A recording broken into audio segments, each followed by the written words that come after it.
Yohanes 3 ayat 16, beginilah bunyi firman Tuhan. Ya. Karena begitu besar kasih Allah akan dunia ini, maka Ia mengaruniakan anaknya yang tunggal, Ya. supaya orang yang percaya kepadanya tidak binasa, melainkan beroleh hidup yang kekal.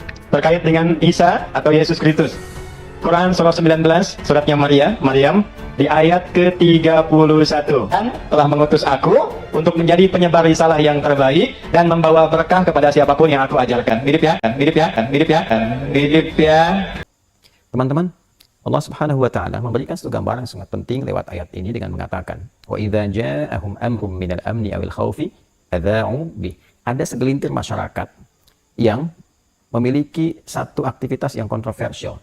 Dia suka membuat satu konten, dia suka memframing keadaan, tak peduli baik keadaan itu amnu awil khauf, keadaan yang sedang nyaman atau keadaan yang sedang menggelisahkan, yang penting punya konten.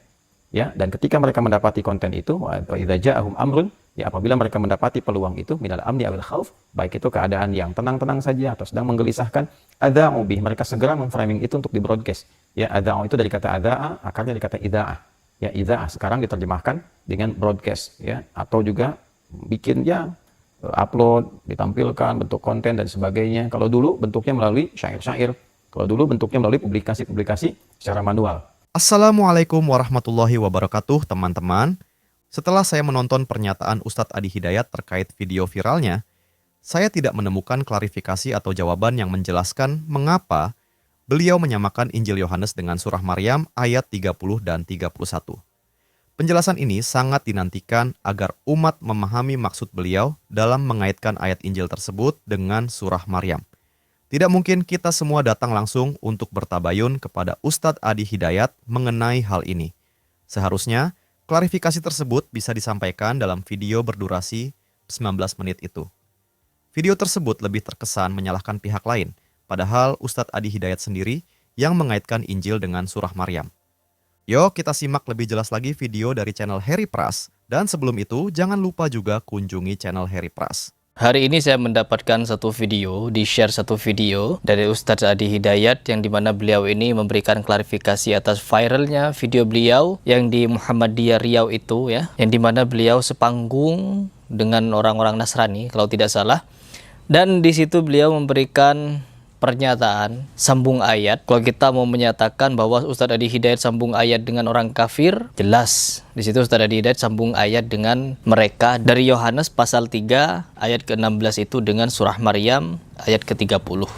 Saya di sini sebenarnya kecewa. Sudah beberapa kali kecewa dengan Ustadz Adi Hidayat yang dimana beliau itu dari awal ketika memberikan statement pernyataan kepada guru sekumpul, yang dimana guru sekumpul katanya wali min auliyaillah. Lalu ketika saya memberikan protes di situ, beliau tidak merespon, dan disusul dengan pernyataan Asy-Syu'ara surah pemusik, yang dimana semua asatid di situ memberikan tanggapan, hanya beberapa yang membela, yaitu seperti Koh Felix Yao, pokoknya orang-orang yang sekubu dengan beliau lah. Jadi mereka ini bukan mencari pembenaran ya, pokoknya apa yang disampaikan Ustadz Adi Hidayat tidak mungkin salah. Apapun dinyatakan oleh Ustadz Adi Hidayat tidak boleh salah, pasti benar. Meskipun menyatakan Asy-Syu'ara surah pemusik jelas salah, tapi mereka berusaha untuk membenar-benarkan itu. Oh benar loh Ustadz Adi Hidayat. Adi Hidayat itu orang yang paling sempurna, paling hebat, paling kuat hafalannya, paling mantap keilmuannya. Jadi tidak mungkin bisa salah, benar terus, lempeng hidupnya, mantap, jos terus pokoknya. Di sini saya ketika memberikan tanggapan ini, awalnya ketika ada beberapa netizen nge-share kepada saya tentang klarifikasi itu, saya tidak berminat untuk nonton. Tapi saya coba untuk paksakan nonton agar tahu apa intisarinya. Ternyata intisarinya beliau mengatakan jangan mudah percaya kepada framing-framing, terus orang yang mengkritik tanpa tabayun dan lain sebagainya. Ustadz Adi Hidayat, Anda juga mengkritik tanpa tabayun. Ada beberapa video di mana Anda juga mengkritik salah satu Buya, yaitu Buya siapa namanya? Buya Syakur. Pernah Buya Syakur menyatakan bahwa Khadijah itu adalah seorang Nasrani. Dikatakan oleh Buya Syakur, dan Anda apakah tabayun kepada Buya Syakur? No. Anda tidak tabayun kepada Buya Syakur, padahal Buya Syakur masih hidup. Harusnya Anda datang dulu ke Buya Syakur. Jangan melalui video yang viral lalu Anda komentari. Begitu kan? Anda ingin bernarasi seperti itu kepada kami yang mengkritik Anda melalui media sosial, sedangkan Anda sendiri mengkomentari Buya Syakur melalui media sosial. Kapan Anda tabayun kepada Buya Syakur? Kepada Panji Gumilang? Saya dulu berhujah kepada video Anda, kepada pendapat Anda mengenai kesesatan Panji Gumilang. Apakah Anda pernah tabayun kepada Panji Gumilang? Kenapa mengomentarinya di media sosial juga? Kalau berkata orang mengkritik di media sosial, kenapa tidak tabayun dulu?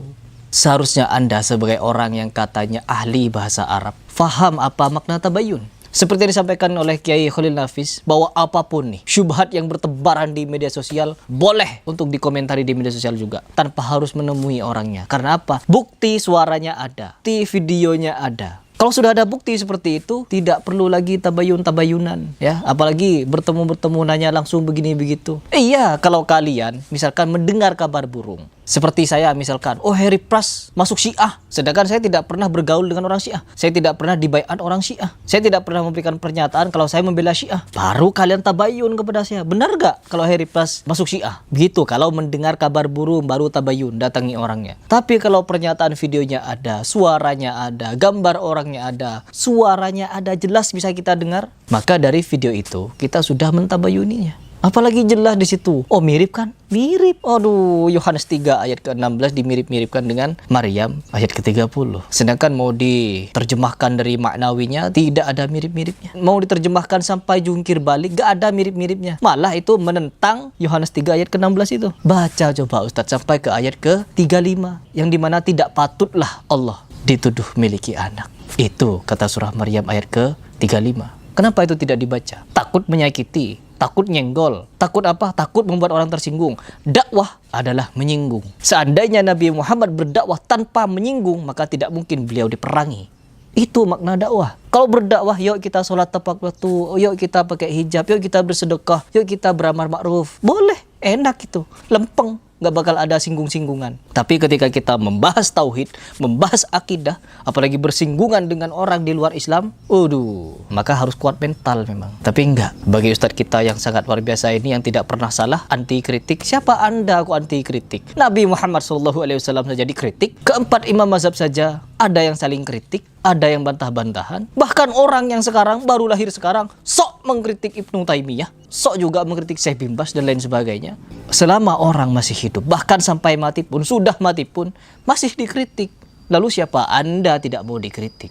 Saya dulu kagum sama Anda Ustaz. Sampai-sampai saya itu minta fatwa kepada Anda masalah hukum pertandingan silat. Tetapi pada faktanya bagaimana? Mengecewakan. Ya Allah, gak perlu berbicara level. Oh siapa Harry Pras? Oh siapa yang berusaha untuk mengkritik-kritik? Apalagi Felix Xiao kemarin. Saya berteman dengan Felix Xiao. Ya, saya sering kontak-kontakan dengan beliau. Saya sempat bertemu dengan beliau. Pernah bercengkrama dengan beliau, tukar pikiran.